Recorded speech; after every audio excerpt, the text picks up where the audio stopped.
So today we are going to have a training on basic food food safety training, that is catering. So आज की जो ये training है वो basic catering पर है. फूड सेफ्टी सुपरवाइजर ट्रेनिंग है ये. It is designed by FSSAI. My name is Yashi Srivastav. I'm a trainer of FSSAI. I'm a FOSTEC trainer for advanced manufacturing, advanced catering, and street food vendor. Today's training is organized by Yari Qualitative and it is sponsored by Herbalife Nutrition. So today we have participants from across the country. I welcome all of you in this training. I just wanted to know which type of language would you prefer?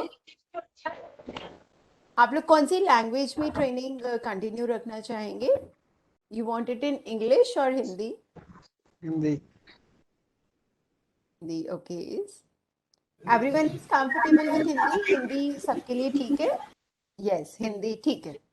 Okay, so thank you so much. So हम लोग ये training को हिंदी में continue करते हैं. आज की training है basic safety training manual catering. So आज हम ट्रेनिंग में सारी बात करेंगे फूड सेफ्टी रिलेटेड एस्पेक्ट्स की. क्या होते हैं फूड सेफ्टी रिलेटेड एस्पेक्ट्स, कैसे हमारा फूड खराब हो जाता है, कैसे हमें फूड को बचा के रखना है, हमें क्या क्या करना चाहिए जिससे हमारा फूड कंटामिनेट ना हो, स्पॉइल ना हो, ठीक है, और क्या क्या वो चीजें होती हैं जिसको हमें वर्किंग के दौरान पे ध्यान में रखना है सो दैट हम हमारे फूड को सेफ रख पाए.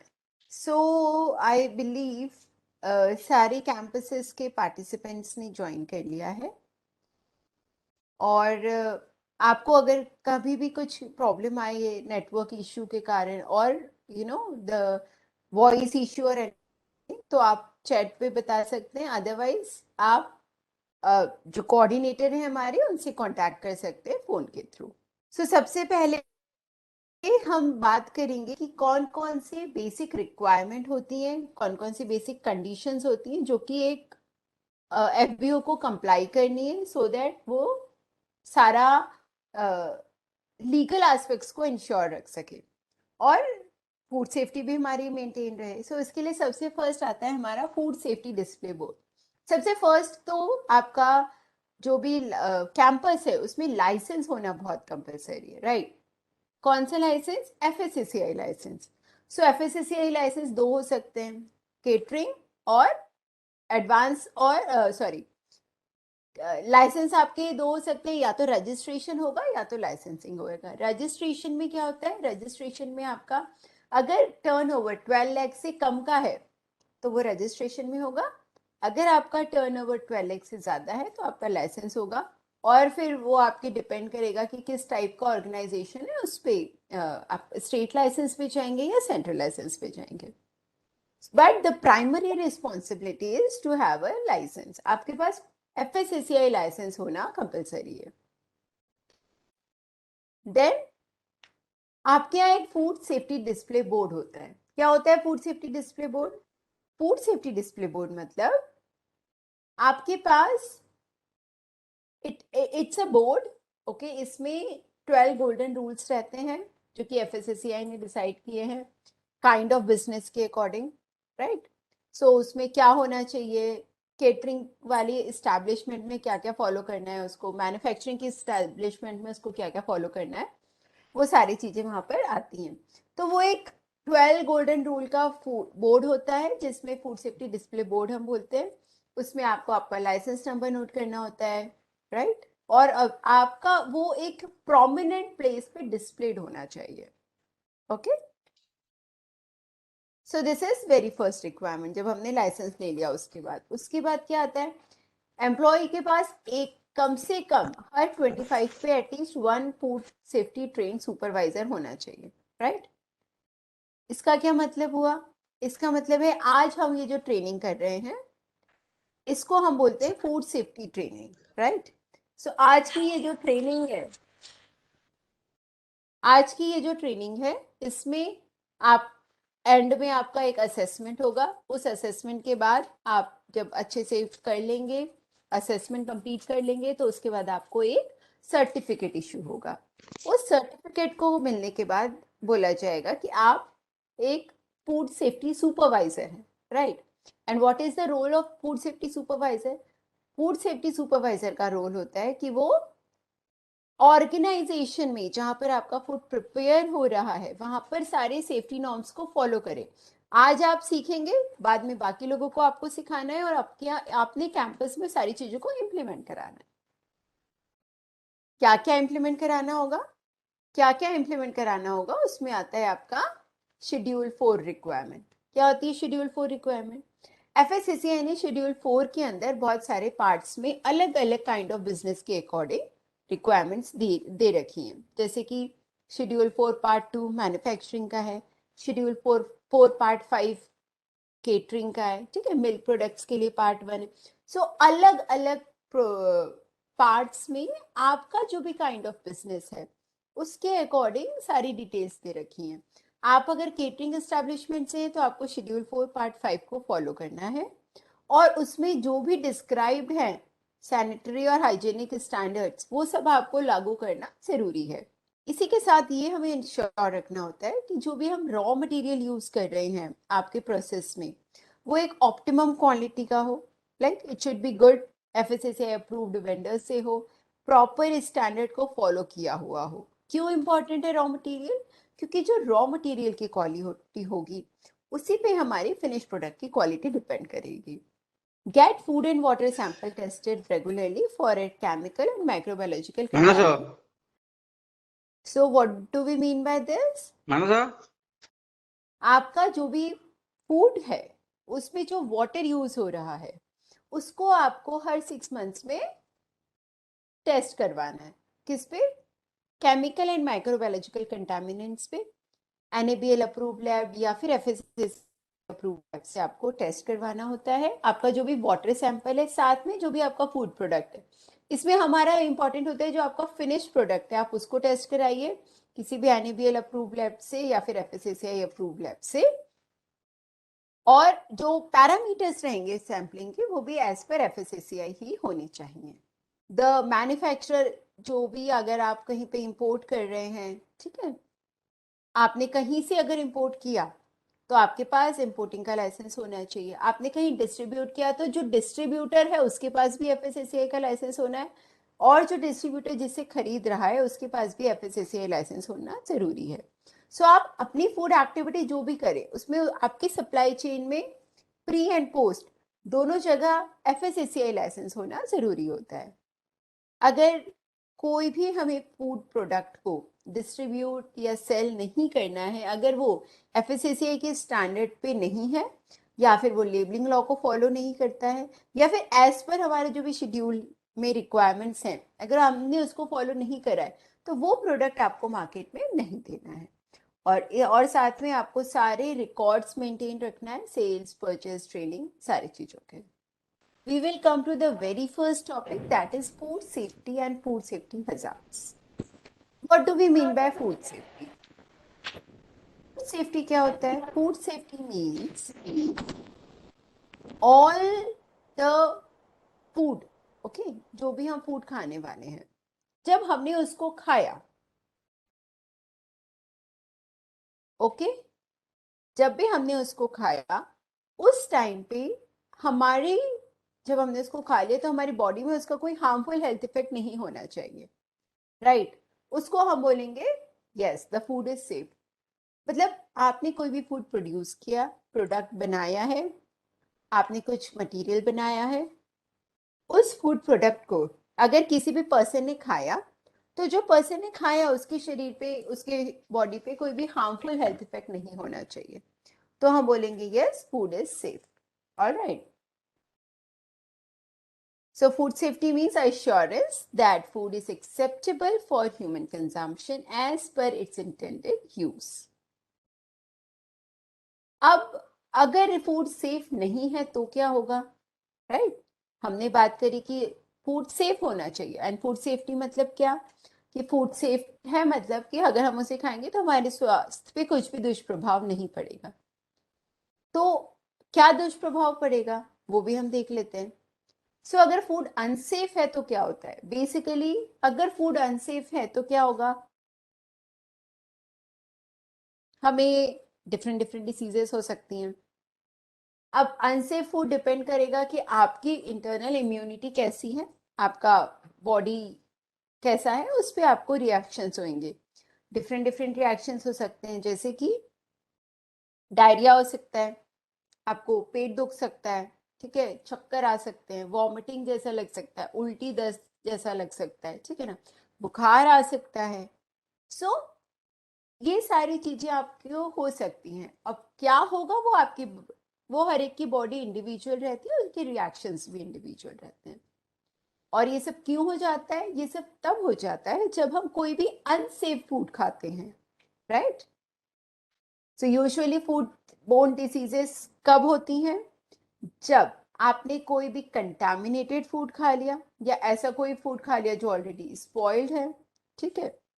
और ऐसा नहीं है कि फूड सेफ्टी से रिलेटेड इश्यूज जो हैं या फिर फूड बॉर्न डिसीजेस हैं वो सिर्फ एक ही कंट्री में। It happens everywhere. जहाँ फूड है वहाँ पे फूड बॉर्न डिसीजेस होने की संभावना हमेशा रहती है।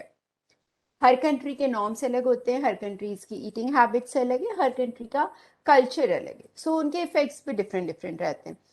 लीगल रिक्वायरमेंट्स भी हर कंट्रीज की अलग अलग है, but it is not like कि नहीं है, concern is everywhere. Okay, food borne disease किसी लोगों को बहुत ज्यादा, एक लाइक से सपोज एक समोसा है, तो एक समोसा बेचने वाला है, उसके समोसे बिकॉज ऑफ वेदर खराब हो गए, ठीक है, जल्दी खराब हो गए, उसने बहुत अच्छे से कंडीशन में उसको नहीं रखा था। उस केस में क्या होगा कि वो जो खराब आलू हो गए थे उससे समोसा बना। अब समोसा खाया 50 लोगों ने, हो सकता है 45 लोगों पे कुछ भी ना हो, लेकिन ये भी हो सकता है कि 5 लोगों की हेल्थ पे सीरियस हेल्थ इफेक्ट हो जाए, right. So that absolutely depend upon the persons body. जो हमारे वानरेबल ग्रुप्स होते हैं उनको, उनके लिए ज़्यादा इफेक्टिव रहता है, ज़्यादा फूडबोर्न डिसीजेस होने की संभावना रहती है उन लोगों को, जैसे कि young childrens, you know, infants, छोटे बच्चों का इम्यूनिटी डेवलप्ड होता रहता है। सो बहुत छोटे बच्चे जो हैं उनको हो सकता है कोई प्रॉब्लम। इल एज, इल पर्सन मतलब जिसको ऑलरेडी कोई बीमारी है। अगर आपकी ऑलरेडी कोई बीमारी है तो हमारा इम्यून सिस्टम वैसे भी मतलब हमारे बॉडी में सिस्टम वैसे भी गड़बड़ है, तो उससे आपको जो डिफरेंट डिफरेंट सिम्टम्स है उसके होने, वो हो जाएंगे आपको। प्रेग्नेंट वुमेन्स, एल्डरली पीपल, बूढ़े लोग, ठीक है, लैक्टेटिंग वुमेन्स, सो इन सब लोगों को, these are the vulnerable groups. Okay, so the chances of occurrence of any sort of foodborne disease is high in case of vulnerable group. So that's why they have to be very precautious. They have to take so much precautions in, you know, eating any sort of thing. It is essential for all food handlers to be cautious and prepare food safely to prevent consumers from foodborne illnesses. Primarily ये किसकी जवाबदारी है? It's a food handler. जिसने खाना वो बनाया है, primarily उन्हीं की जवाबदारी है कि वो जो फूड बना रहे हैं वो हमेशा सेफ रहना चाहिए। Okay, now we will discuss food safety hazards. Food safety hazards क्या होते हैं, कैसे आ जाते हैं, कहाँ से आ जाते हैं, और उसका इम्पैक्ट क्या होता है, उसका इफेक्ट क्या होता है, हम वो देखेंगे। So primarily there are 3 types of food safety hazards. 3 types के होते हैं। क्या क्या है? Physical, chemical and biological. क्या होते हैं ये? बेसिकली हम फूड सेफ्टी हजार्ड्स किसको बोलेंगे? उसको बोलेंगे कि food, these are the agent और the condition in the food, और वो क्या करती है, which has potential to cause the adverse health effect. उसमें ऐसी चीजें जो अगर फूड में आ जाएंगी तो खाना खराब होने के चांसेस बढ़ जाते हैं, उसको हम बोलेंगे फूड सेफ्टी हजार्ड्स। 3 तरह के होते हैं ये हजार्ड्स, फिजिकल, केमिकल, बायोलॉजिकल,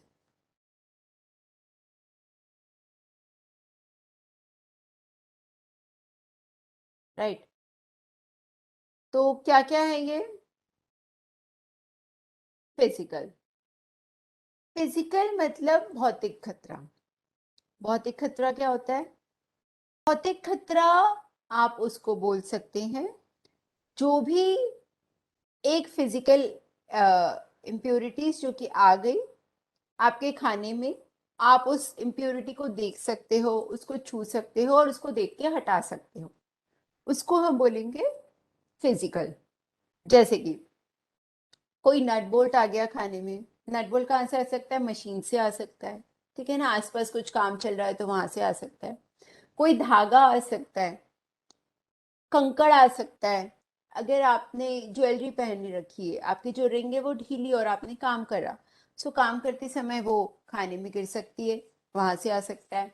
घड़ी, wrist watch is also type of physical hazard, right. Pins आ सकती हैं, क्लिप्स आ सकता है, कोई भी ज्वेलरी आ सकता है, like your ear rings, finger rings, ऐसे कुछ भी आ सकता है। तो ये सारी चीजें क्या है? फिजिकल हजार्ड्स हैं। इसको फिजिकल हजार्ड्स क्यों बोलते हैं हम? क्योंकि ये सारी चीजें आप देख सकते हो और उसको देख के हटा सकते हो, right. Next we have chemical hazards. Chemical hazards मतलब क्या होता है? केमिकल हजार्ड्स मतलब रासायनिक खतरा। इसमें क्या होगा? केमिकल हजार्ड्स मतलब जो भी तरह के केमिकल्स हम यूज करते हैं किचन में या फिर सराउंडिंग्स में, अगर वो केमिकल फूड में आ जाएंगे तो वो बहुत बड़ा खतरा हो सकता है। जैसे कि मान लीजिए आपने कोई जूस बनाया, ठीक है, और उसमें गलती से थोड़ा सा केमिकल चला गया। कौन सा केमिकल चला गया? कोई ऑयल या ग्रीस चला गया, ठीक है ना। ऑयल एंड ग्रीस हम क्यों यूज करते हैं? से सपोज मिक्सचर्स में या फिर आपका जो भी मोल्डिंग्स है, जो भी रोटेटिंग पार्ट्स होते हैं, उसको ऑयल एंड ग्रीसिंग का यूज किया जाता है ताकि उसमें लुब्रिकेशंस बना रहे, ठीक है। सो अगर वो जो ऑयल एंड ग्रीस हमने यूज किया है वो गलती से आपके जूस में चला जाएगा, थोड़ा सा ही चला जाएगा, तो क्या वो पीने योग्य रहेगा? नहीं रहेगा, राइट। सो इसलिए ये बहुत जरूरी है कि जो भी आप केमिकल यूज कर रहे हैं फूड प्रिपरेशन एरिया के पास में, वो बहुत ही सावधानी से यूज होना चाहिए और उसको हमें हर संभव प्रयास करना है कि गलती से भी वो फूड में टच ना हो, ठीक है। सो क्या क्या और केमिकल हजार्ड्स होते हैं? ऑयल एंड ग्रीस हो गया आपका, पेस्टिसाइड्स हो सकता है। क्या मतलब हुआ पेस्टिसाइड का? पेस्टिसाइड रेसिड्यूज मतलब अगर आपने कोई कीड़े मारने के लिए कोई स्प्रे रखा है या कुछ केमिकल आप यूज कर रहे हो सराउंडिंग के लिए, तो अगर गलती से भी वो फूड में चला जाएगा तो ना तो वो सिर्फ स्मेल या टेस्ट में खराब होगा, बट वो एक तरह का जहर है, और अगर खाने में चला गया और हमने अगर उसको खाया तो वो हमारी हेल्थ पे भी बहुत सीरियस इफेक्ट कर सकता है। इसलिए पेस्टिसाइड का जहां पर फूड प्रिपेयर हो रहा है वहां पर यूज बिल्कुल नहीं करना है।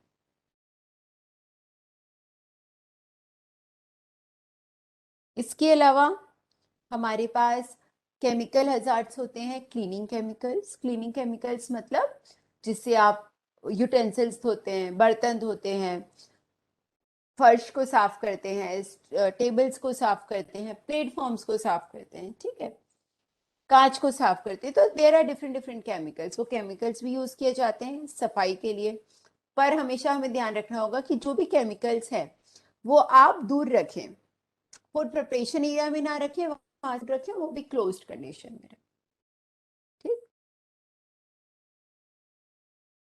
तो ये सारे होते हैं आपके केमिकल हजार्ड्स जो कि फूड को खराब कर सकते हैं। सेकेंड इज बायोलॉजिकल हजार्ड्स, ठीक है ना, जिसको हम बोलते हैं जैविक खतरा। इसका क्या मतलब हुआ? जैविक खतरा कोई ऐसा खतरा नहीं है जिसको आप देख पाओ, ठीक है ना, या फिर कोई एक ऐसा केमिकल नहीं है जिस जो आपके खाने में ऐड हो गया, ठीक। इसको हम ऐसे समझ सकते हैं कि सपोज मान लीजिए मॉर्निंग 8 o'clock में, 8 बजे आपने कोई सी दाल बनाई, ठीक है ना।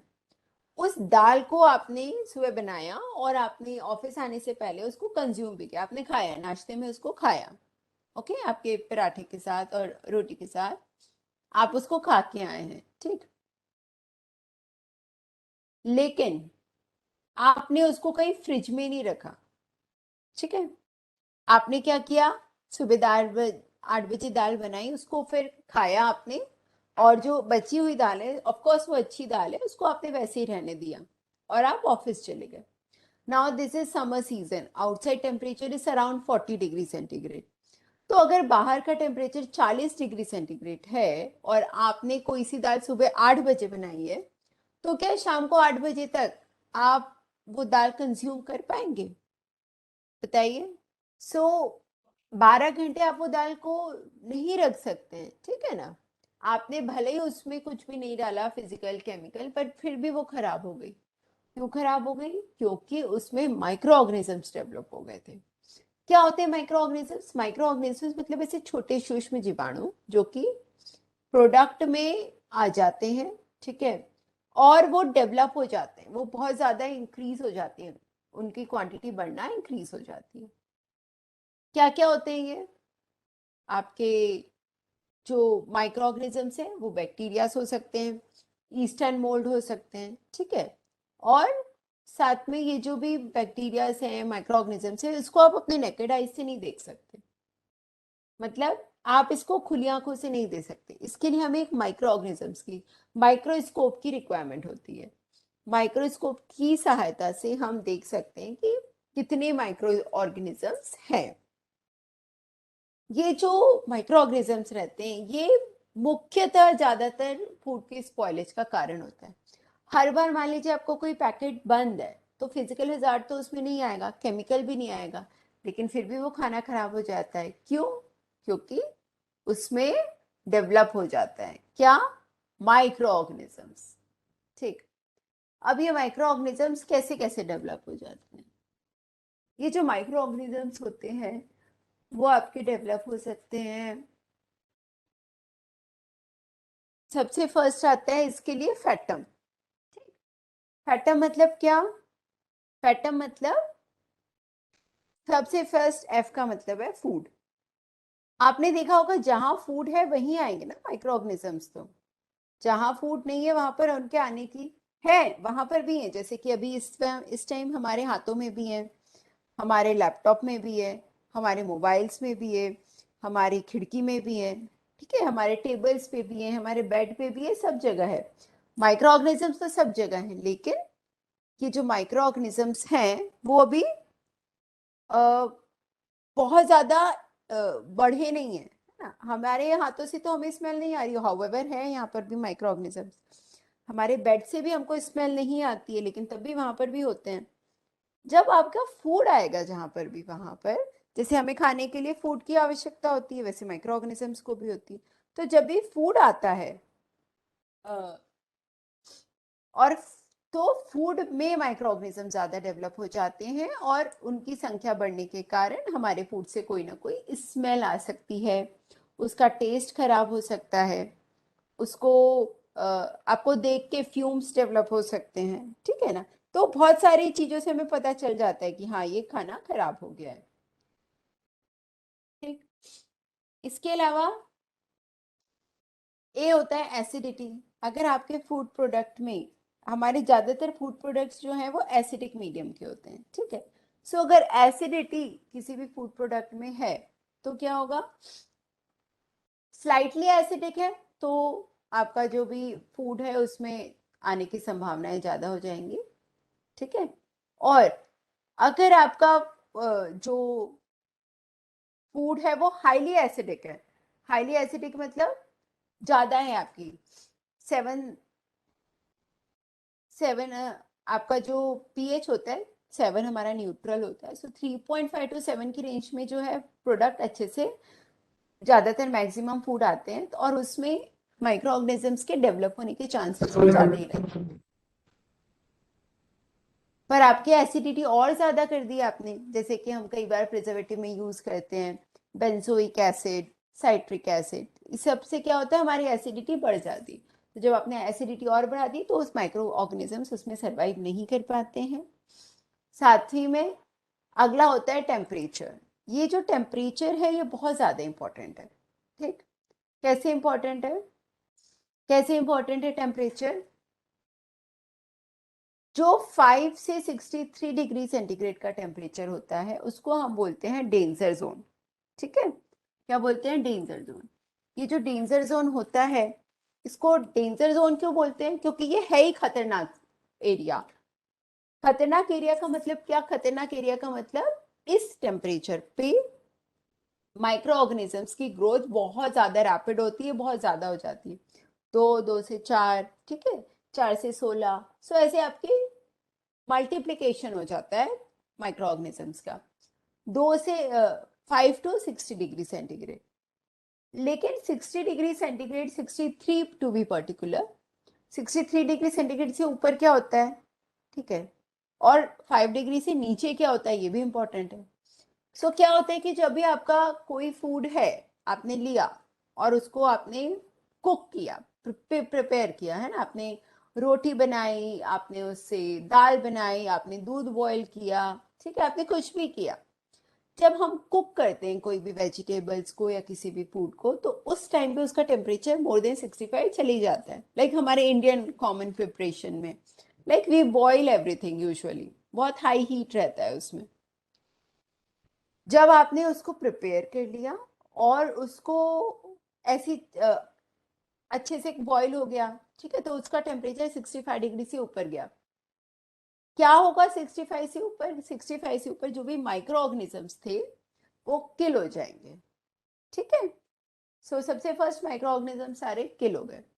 सेकेंडली, जब आपने अच्छे से बॉईल कर लिया उसको, उसके बाद आपने अच्छे से कुक कर लिया, उसके बाद उसको एक सर्टेन डिग्री पे कम करना है। लाइक से सपोज 2 घंटे में उसको तापमान कम करके 21 डिग्री पे लाके फिर हम उसको फ्रिज में रख देंगे। फ्रिज कितना टेम्परेचर पे होता है, फ्रिज का तापमान होता है 5 डिग्री से कम, जैसे कि 4 डिग्री के अराउंड।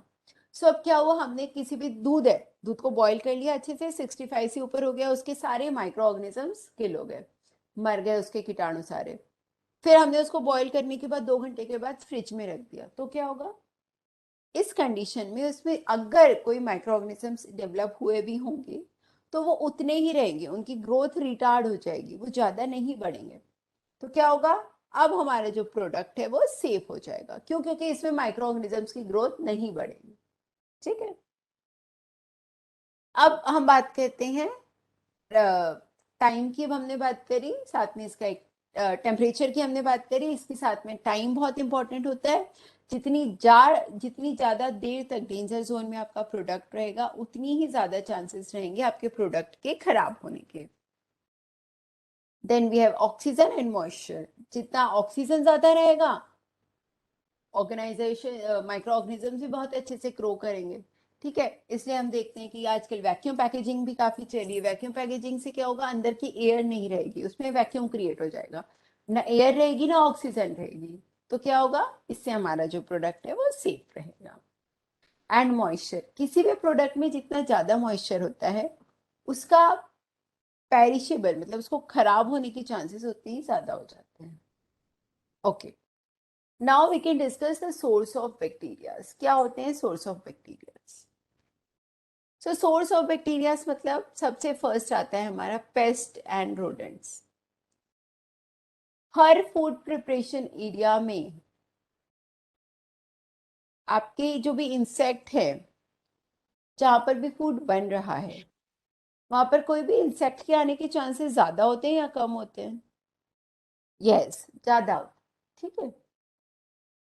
जो भी आपके कीड़े होंगे, पेस्ट, इंसेक्ट्स मतलब क्या, चूहे, चूहे, फ्लाइज, हाउस फ्लाइज, मक्खियाँ, स्नेक्स हो सकता है, कोई और क्रॉलिंग स्नेक्स हो सकता है, बीटल नट्स हो सकती हैं, फ्लाइंग इंसेक्ट्स हो सकते हैं, ठीक है, ऐसे बहुत सारे हैं। सो आपके जो भी प्रोडक्ट है, अगर गलती से भी कोई भी इंसेक्ट उस प्रोडक्ट में आ जाए तो क्या होगा, तो ऐसा नहीं है कि वो सिर्फ प्रोडक्ट पे ही आया है ना, और आपके प्रोडक्ट पे उसने हार्म किया, it will create so much of the impact.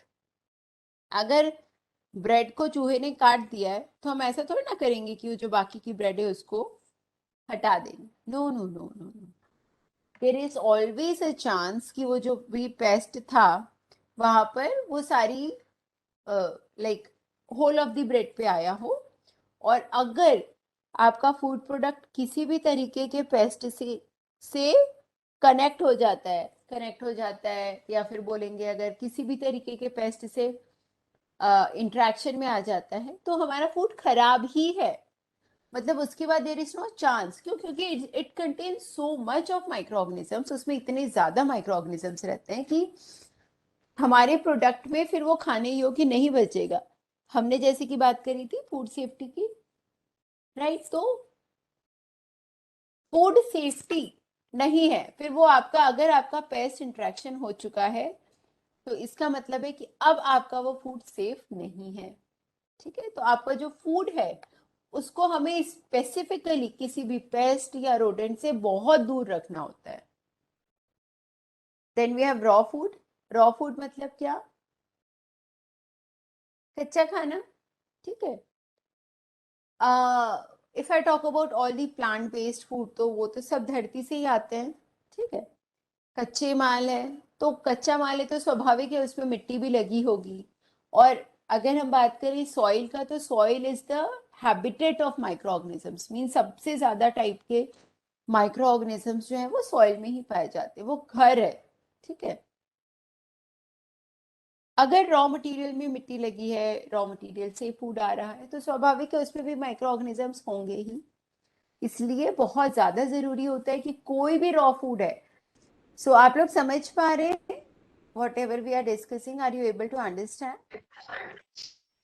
Yes, I understood.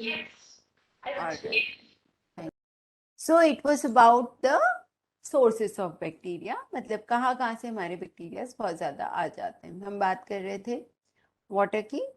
सो जो अमचूर पाउडर है that you can store for up to 6 months, so that means water activity. आपके कच्ची केरी में बहुत ज्यादा पानी है, कितना परसेंट पानी होता है कच्ची केरी में? ओके, सो कच्ची केरी में हमारा पानी होता है 70 to 80%, राइट? तो इसलिए वो जल्दी खराब हो जा रही है। लेकिन जब आपने उसको अमचूर का पाउडर बना दिया, यस राइट अनुपमा, 75।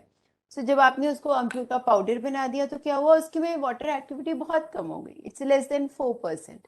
सो इस केस में आपका जो प्रोडक्ट है उसकी शेल्फ लाइफ बढ़ जाती है। क्यों? क्योंकि माइक्रो ऑर्गेनिजम्स डेवलप नहीं हो पाते because of less water activity, right? After that we have wastage. Wastage मतलब कोई भी कचरा। ऑब्वियसली कचरे में तो सबसे ज्यादा डेवलप होते हैं माइक्रो ऑर्गेनिजम्स, उनको वहां रहने के लिए घर मिल जाता है, वो वहां पे अनअटेंडेड रहते हैं। ठीक है ना, उनको कोई इंटरप्शंस नहीं होते। So that's why wastage and the soil. Okay, all right, now we can discuss about the major reason of the food spoilage. मतलब क्या? इसमें हम बात करेंगे कि कैसे इन कारणों से आपका जो फूड है वो स्पॉइल हो जाता है और कैसे उसमें उससे हेल्थ प्रॉब्लम्स होने की चांसेस बढ़ जाएंगी, प्लस हमारा फूड खाने योग्य नहीं रहेगा, right? So let us discuss it one by one. I will request you if you can please give answers appropriate example for each. So this will be very interesting. Okay. So now temperature. Temperature हमने बात कर ली 5 to 63 degree centigrade. जो भी आपका product है आपने उसको एक अच्छे से कुक कर लिया, कुक करने के बाद उसको अप्रोप्रिएटली कूल करके उसको अच्छे से अप्रोप्रिएट टेम्परेचर पे रखना है, मतलब लेस देन 5 डिग्री सेंटीग्रेड पे रखना चाहिए। ओके, टाइम वी नो जितने ज्यादा देर तक रहेगा उतना ज्यादा प्रॉब्लम करेगा। या बैड रॉ मटेरियल हमने बात करी। बैड रॉ मटेरियल मतलब जो भी रॉ मटेरियल है उसकी एक अपनी प्रॉपर्टी होगी। ठीक है, आपको फिनिश प्रोडक्ट की क्वालिटी के लिए कैसा रॉ मटेरियल चाहिए वो हम पे डिपेंड करता है। ठीक है, अगर आपने कोई खराब आम ले लिया है जिसकी जो जो थोड़ा सा सड़ गया है, ठीक है, अब उसकी एसिडिटी हाई ही आएगी, तो क्या हम एक्सपेक्ट कर सकते हैं कि हम खराब आम से एक बहुत अच्छा मैंगो जूस बना लें, वो भी with appropriate time and temperatures, with all good specification? Possible. अगर रॉ आम में ही आपकी एसिडिटी ज्यादा हो गई है तो जो आपका फिनिश प्रोडक्ट है उसमें तो आपके एसिडिटी पे इफेक्ट होगा ही होगा। इम्प्रॉपर प्रोसेसिंग मतलब क्या? इम्प्रॉपर प्रोसेसिंग मतलब आपको आपके प्रोडक्ट को एक सर्टेन प्रोसेस से बनाना होता है। से सपोज पूड़ियाँ है, हम पूड़ी कैसे बनाते हैं? पूड़ी में आपका मेन ऑपरेशन है frying. Yes, right. So frying मतलब आपको पूड़ियों को तलना है। अगर आपने फ्राइंग करी और उस टाइम पे जो आपका तेल था उसका टेम्परेचर प्रॉपर नहीं रहा, तो क्या होगा? पूड़ियाँ खराब हो जाएंगी, प्रॉपरली कुक नहीं होंगी। अगर लो टेम्परेचर है तो पूरी अंदर से कुक नहीं होगी, हाई टेम्परेचर है तो भी अंदर से कुक नहीं होगी, बस कुक हो जाएगी और अंदर से कच्ची रह जाएगी। इस केस में क्या होगा? आपका भले आपने कितनी भी अच्छी क्वालिटी का आटा यूज किया है, भले कितनी भी अच्छी क्वालिटी का तेल यूज किया है, पानी यूज किया है, लेकिन अगर आपके प्रोसेसिंग पैरामीटर सही नहीं है तो आपका प्रोडक्ट खराब हो सकता है और बहुत हाई चांसेस है उसके खराब होने के। इसलिए इट इज ऑलवेज इम्पॉर्टेंट कि जो भी प्रोसेस पैरामीटर्स हमने सेट किया है उसको हमेशा अप्लाई किया जाए और अडेयर किया जाए। Then we have not following FIFO, मतलब आपका जो भी फिनिश प्रोडक्ट है या रॉ मटेरियल है या कोई भी प्रोडक्ट है, जो पहले आया उसको पहले जाना है, सिंपल, राइट? अगर आप ऐसा नहीं करेंगे तो क्या होगा? पीछे पड़ा हुआ मटेरियल खराब हो सकता है, आपका अच्छे मटेरियल को भी वो खराब कर देगा, ठीक है? और साथ में ही आपका जो भी प्रोडक्ट है उससे गंदी स्मेल आ सकती है जिससे हमारा पूरा वातावरण खराब हो सकता है। बहुत सारे नुकसान है, wastage of money, wastage of space, wastage of labour, so much. So FIFO हमेशा इसलिए हमें फॉलो करना है। Then we have foreign matters. Foreign matters मतलब कुछ भी अलग से आ गया, कुछ भी एडिशनल पार्टिकल्स जो कि प्रोडक्ट में आ गए पर वो नहीं आना चाहिए और उसकी रिक्वायरमेंट भी नहीं है। Then we have pest. Pest तो सबसे ज्यादा इंपॉर्टेंट है। कैंपस के अंदर पेस्ट कंट्रोल होना बहुत जरूरी है, भले किसी थर्ड पार्टी से हो, एंड प्रेफरेबली वो थर्ड पार्टी से ही होना चाहिए, right? Then we have improper handling. Improper handling मतलब क्या? इम्प्रॉपर हैंडलिंग मतलब आपने प्रोडक्ट को कैसे रख रखाव किया है, साथ में आप जिस चीज से रख रखाव कर रहे हो वो कैसी है। मतलब मान लो मेरे हाथ ही गीले थे और इस गीले हाथों से मैंने एक आटे का डब्बा था उसमें से आटा निकाला। अब क्या होगा? मैंने जितना आटा निकाला था उसको तो निकाल लिया मैंने, लेकिन उस आटे के डब्बे में जो बचा हुआ आटा है जिसको मैंने गीले हाथ से निकाला था वो कैसा हो जाएगा? या वो भी गीला हो जाएगा। यस, गीले हाथों से अगर आपने आटा निकाला है, गीले हाथों से कोई भी चीज निकाली, तो जो निकाल ली तो ठीक है, जो पीछे बचा हुआ है वो भी गीला हो जाएगा। हमारे हाथ से पानी उसमें लग सकता है, वो बबल्स बन सकते हैं उसके अंदर या लम्स बन सकते हैं उसके अंदर, फिर इन्फेस्टेशन होने के चांसेस बढ़ सकते हैं। सो इसलिए हैंडलिंग इज वेरी इंपॉर्टेंट। जो भी चम्मच आप यूज कर रहे हैं वो क्लीन एंड ड्राइड होना चाहिए, प्रॉपर होना चाहिए। Bad waste disposal. Bad waste disposal मतलब क्या? जो भी आपने वेस्ट निकाला उसका प्रॉपरली डिस्पोजल भी होना चाहिए। जैसे कि लाइक इन इंदौर जो भी आपका वेट वेस्ट होता है वो डिकम्पोज के लिए चला जाता है और उससे हमारी खाद बन जाती है। सो आपके यहाँ जो भी वेस्ट निकल रहा है, भले वो फूड प्रोडक्ट वेस्ट हो सकता है, पैकेजिंग मटेरियल वेस्ट हो सकता है, इंजीनियरिंग वेस्ट हो सकता है, तो जो जो भी आपका वेस्ट निकल रहा है आप उसको प्रॉपरली सेग्रीगेट करके रखें और उसको वैसे यूज करें। Then we have non food grade packaging. आपने देखा होगा। अच्छा बताइए, रोटी किस किस में पैक करते हैं लोग? जी बताइए। क्या सब लोग जैसे रोटी किस में पैक करते हैं? ठीक है, एल्यूमिनियम में पैक करते हैं, पॉलीवैक्स में, ओके। और Some people used to do on newspaper as well. very good, yes, yes, newspaper. Acha, what happens with the newspaper when I wrap any chapati in a newspaper? Okay, that's a hot chapati. If I wrap it in a newspaper, That can contaminate the food also, because those are like chemical hazardous. right, right.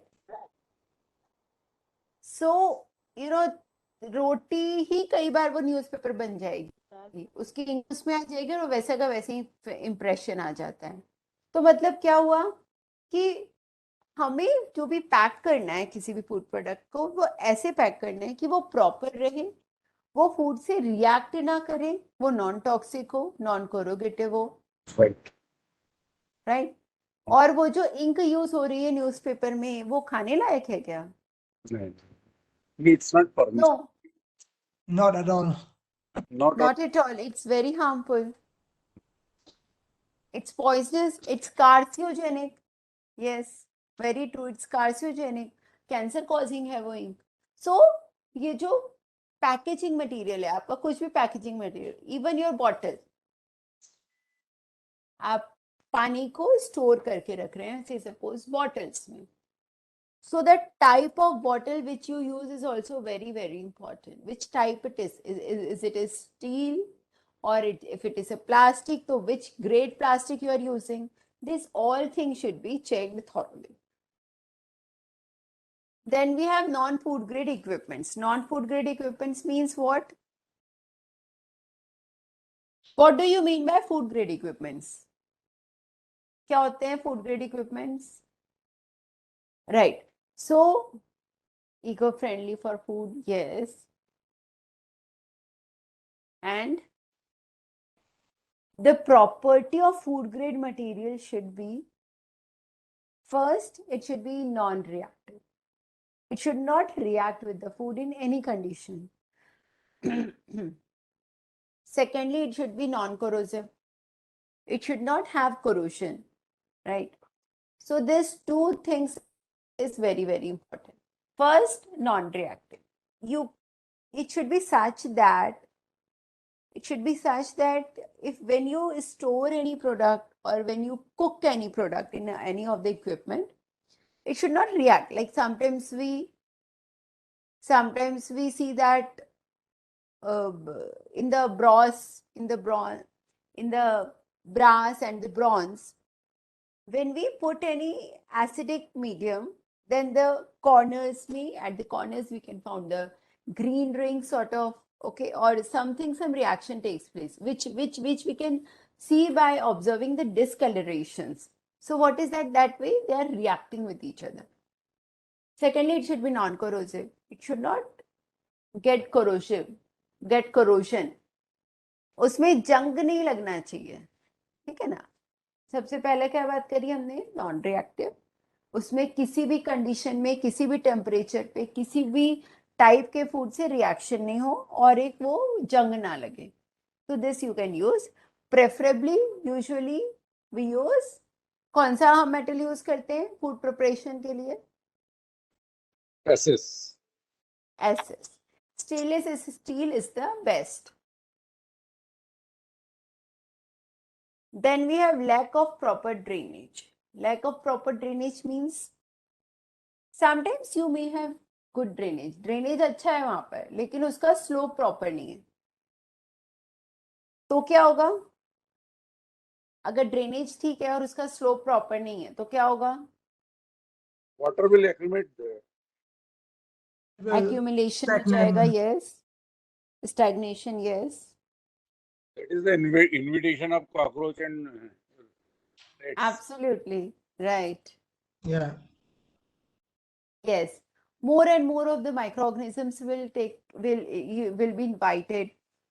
Drainage का slow proper नहीं है या फिर proper drainage ही नहीं है तो क्या होगा?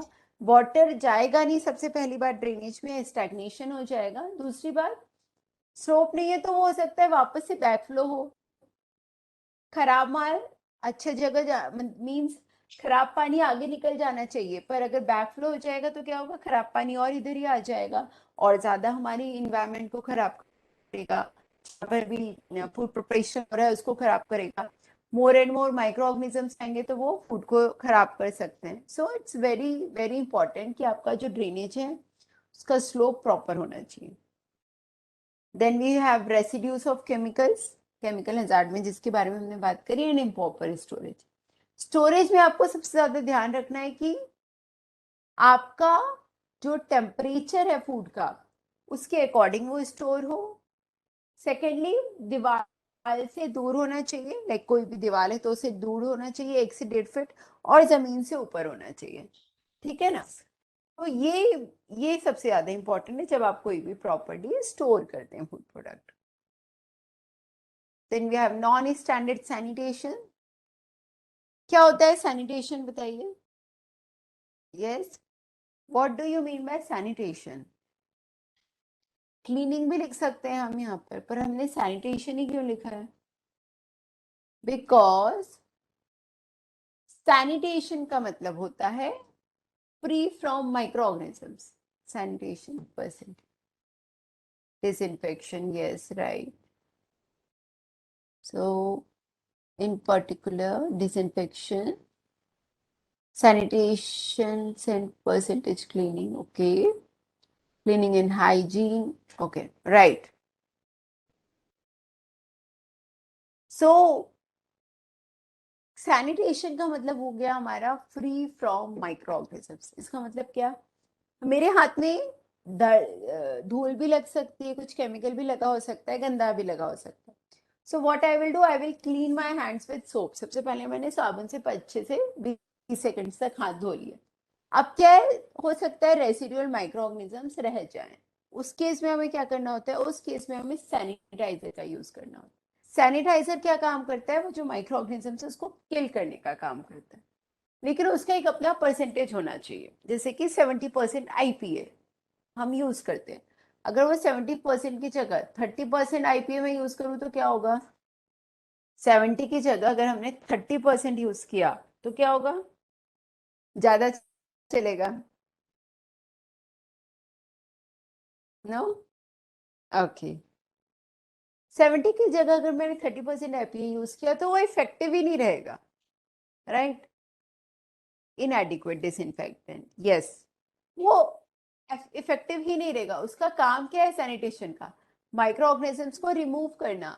पर आपने अगर उसमें डाइल्यूशन ही बहुत ही कम करा है तो वो it is as good as water only, तो वो माइक्रो ऑर्गेनिजम्स को मार ही नहीं पाएगा, right. Body fluids of rodents, body fluids excreta के फॉर्म में जो जो भी निकलता है, it is highly highly highly infested. तो उसका प्रोडक्ट के साथ कांटेक्ट में बिल्कुल भी आने का स्कोप नहीं होना चाहिए। And improper segregations, right. Segregations मतलब अलग अलग करना। सो हमें क्या अलग अलग करना होता है? हमें अलग अलग करना होता है अच्छा माल, खराब माल, veg, non veg, hot food, chilled food, ठीक है ना, ओल्ड, फ्रेश। तो ये सारा सेग्रीगेशंस बहुत प्रॉपर होना चाहिए।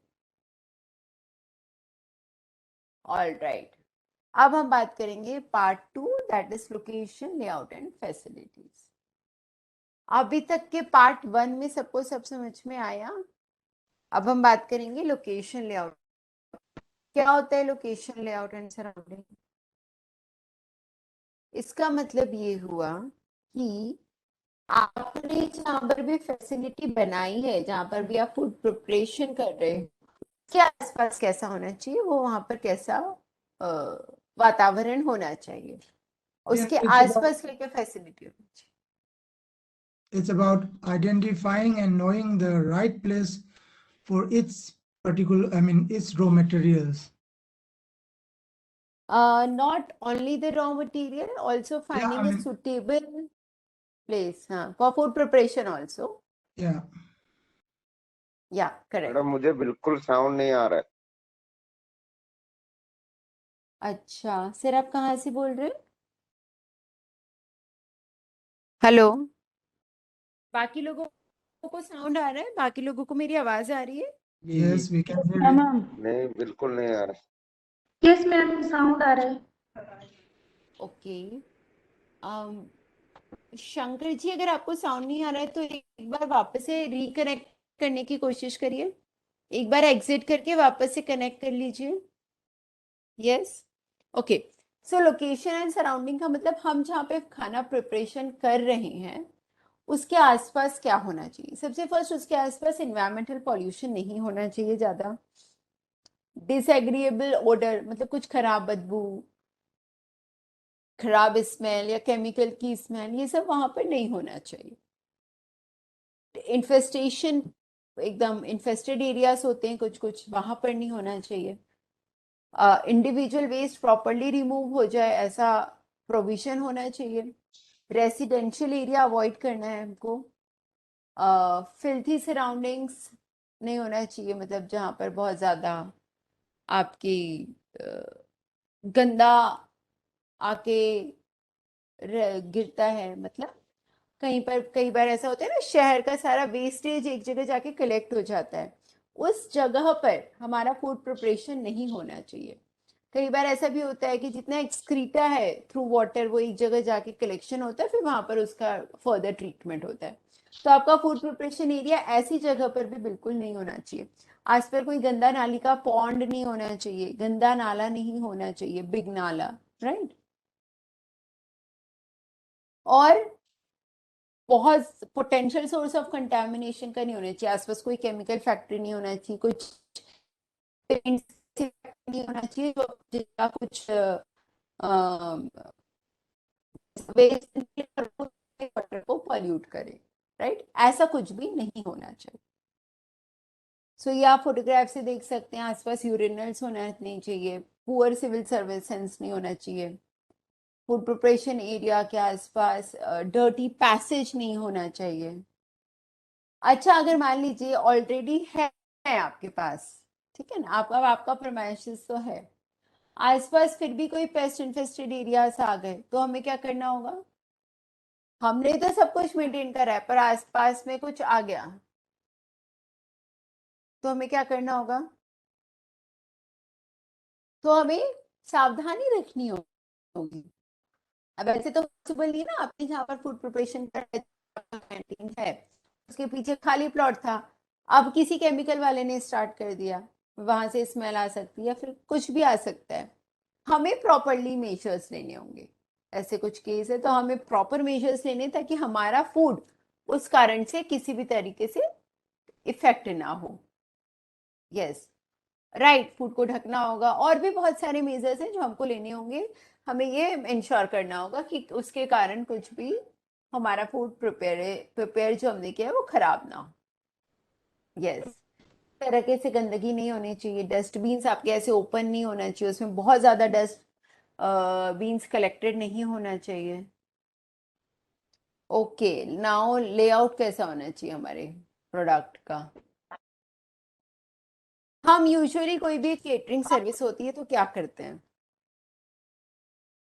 सबसे पहले परचेस होएगा कोई भी मटेरियल, फिर हमारे कैंपस में आएगा, उसको हम रिसीव करेंगे, उसको स्टोर करेंगे, फिर जब हमारे एज पर मेनू, एज पर जो भी रिक्वायरमेंट होगी उसकी प्रिपरेशन स्टार्ट करेंगे, प्री प्रिपरेशन स्पेशली करेंगे, फिर उसके बाद कुकिंग करेंगे, फिर उसको होल्ड करके रख देंगे, समटाइम्स कूलिंग करेंगे, और ज़्यादा टाइम है तो उसको कूल करके रीहीट करेंगे और सर्व कर देंगे।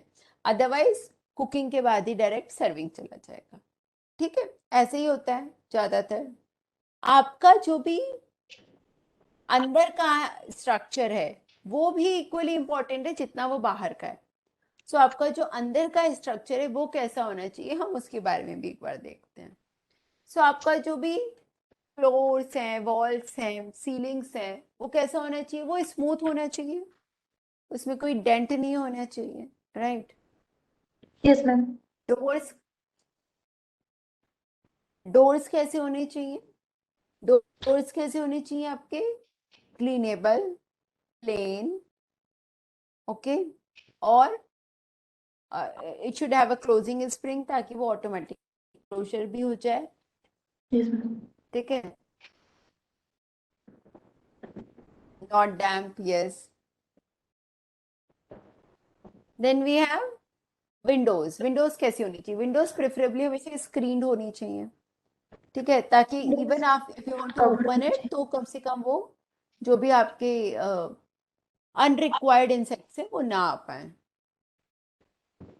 ड्रेन्स हमेशा क्लोज रहना चाहिए, ड्रेन ट्रैप रहना चाहिए, उसमें कॉकरोच ट्रैप भी रहना चाहिए, मोबाइल वेंडिंग मशीन हमेशा क्लीन होनी चाहिए, प्रेफरेबली एसएस की होनी चाहिए, और अंदर क्रॉस कंटामिनेशन ना हो ज्यादा, रेगुलर क्लीन करते रहें आप उसको। व्हीकल सरफेस जिससे भी वो टच में आ रहा है वो कैसा होना चाहिए आपका? व्हीकल जिससे भी फूड, जिस भी व्हीकल सरफेस के टच में आ रहा है वो कैसा होना चाहिए? वो हमेशा ऐसा होना चाहिए कि वो हमारे फूड को खराब ना कर दे। कोरोजन रेजिस्टेंस होना चाहिए एक तो, आपकी जो भी वेंडिंग मशीन्स हैं वो सब। और ऐसा ना हो कि उसमें कुछ शार्प एजेस निकले हुए हैं, कुछ कुछ खराब निकला और जो हमारे पैकेजिंग को डैमेज कर सके। It should be very good and keep in a good condition. और जब आपकी फूड वेंडिंग सरफेस की रिक्वायरमेंट नहीं हो तो अब आप उसको क्लोज करके रख लें। So this is a discussion about Sonu and Monu. Sorry, Sonu बोल रहा है या मोनू बोल रहा है कि मुझे एक एक स्टार्ट करना है रेस्टोरेंट। मोनू के पास ऑलरेडी एक रेस्टोरेंट है, तो सोनू ने मोनू से पूछा कि तुम मुझे गाइड करो कि मुझे क्या करना है और कैसे करना है। सो बताइए सबसे पहला क्या आएगा? अगर उसको कोई नया रेस्टोरेंट खोलना है तो सबसे पहला क्या आएगा? वेरी फर्स्ट रिक्वायरमेंट क्या होगी? Yes, anybody can speak. Licence चाहिए। राइट, लाइसेंस चाहिए होगा, राइट। और नाउ ही इज आस्किंग मैं कहाँ खोलूं, कहाँ खोलना चाहिए, बताइए। ओके, जब हमने बात करी ना आसपास कोई गंदा गंदा नाली का पॉन्ड नहीं होना चाहिए, डंपिंग यार्ड नहीं होना चाहिए, पब्लिक टॉयलेट्स नहीं होना चाहिए, पब्लिक पार्किंग्स नहीं होना चाहिए, बैड केमिकल नहीं की स्मेल नहीं होना चाहिए, ये भी हमने देखा था ना। वही सारी चीजें आएंगी इसमें। नाउ इक्विपमेंट्स एंड कंटेनर्स, आपके इक्विपमेंट्स एंड कंटेनर्स कैसे होने चाहिए? Preferably made of non non non food grade plastic का या लेड कैडमियम का या अदर किसी चीज का नहीं होना चाहिए। प्रेफरेबली वो किसका होना चाहिए? आईएस एसएस का होना चाहिए। और it should be permit proper cleaning. ऐसा नहीं होना चाहिए कि आपके उसमें बहुत ज्यादा कर्व्स हैं या फिर क्लीनिंग नहीं हो पा रही है, एजेस में कर्व्स हैं, ठीक है ना, ये सब नहीं होना चाहिए आपके उसमें। आपका जो भी मटेरियल वाइज अगर हम बात करें तो stainless steel is the best. Stainless steel का होना चाहिए, कॉपर ब्रास, कॉपर या ब्रास का आप यूज कर सकते हो, प्रोवाइडेड अगर उसके अंदर साइड में लाइनिंग लगी हो। जो भी आप यूज करें वो क्लीन और वॉश और ड्राइड होनी चाहिए प्रॉपरली। आपने खाना बना लिया तो उसके बाद जो भी कंटेनर्स है वो क्लोज लिड होना चाहिए उसमें, ठीक है। यहाँ आप देख सकते हैं सारे कंटेनर्स को हमेशा आप ढक के रखें, क्लोज रखें। ये देखिए, storage containers in kitchen with lids and in inverted conditions. आपके पास कोई भी यूटेंसिल हो सकता है, पर प्रेफरेबली आप कोशिश करें आप उसको उल्टा ही रखें। क्या बेनिफिट होता है उल्टा करके रखने का? To avoid the insects inside the utensils, right, and it तो will अगर dry आपका quickly. Dry, absolute correct. So अगर आपका कोई भी फूड कंटेनर है वो अगर ओपन रहेगा, ऊपर रहेगा, तो क्या होगा, उसमें कुछ भी चीज के गिरने के चांसेस बहुत ज्यादा बढ़ Yes, जाएंगे। ma'am. इंसेक्ट हो सकता है, डस्ट हो सकती है, डर्ट हो सकती है, कोई फॉरेन मटेरियल हो सकता है, कुछ भी है, आपका ओपन है तो आके गिर जाएगा। पर अगर आपने इन्वर्टेड करके रखा है तो क्या होगा, कुछ भी नहीं गिरेगा उसमें, एंड वो ड्राई ऑफ भी बहुत इजीली हो जाएगा।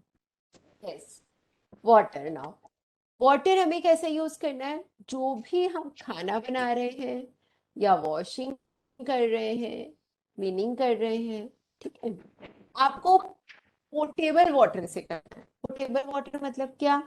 पोर्टेबल वाटर मतलब पीने योग्य पानी। आपका जो पानी है वो पीने योग्य होना चाहिए। सो प्रॉपरली कवर्ड रहना चाहिए, ठीक है, कवर्ड रहे, क्लीन रहे, अंदर से भी बाहर से भी, बहुत जरूरी है, बिकॉज पानी इज सच ए इम्पॉर्टेंट और प्रीशियस एलिमेंट है कि जिसके बिना आप फूड नहीं बना सकते, लेकिन उसकी क्वालिटी कैसी है वो भी बहुत कुछ डिपेंड करेगा कि हमारा फूड की क्वालिटी कैसी रहेगी. Swagatika, you was asking, can we set the lid on those?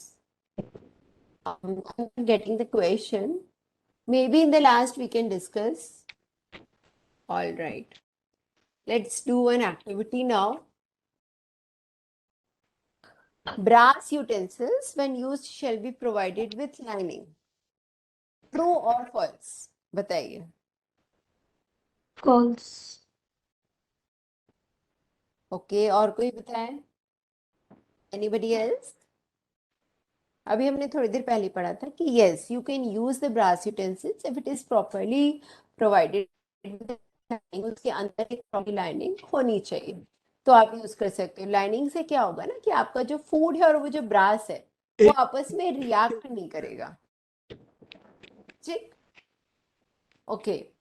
Window doors and all other openings shall be well screened with wire mesh to protect the premises from. क्या होगा उससे? Right Saumya.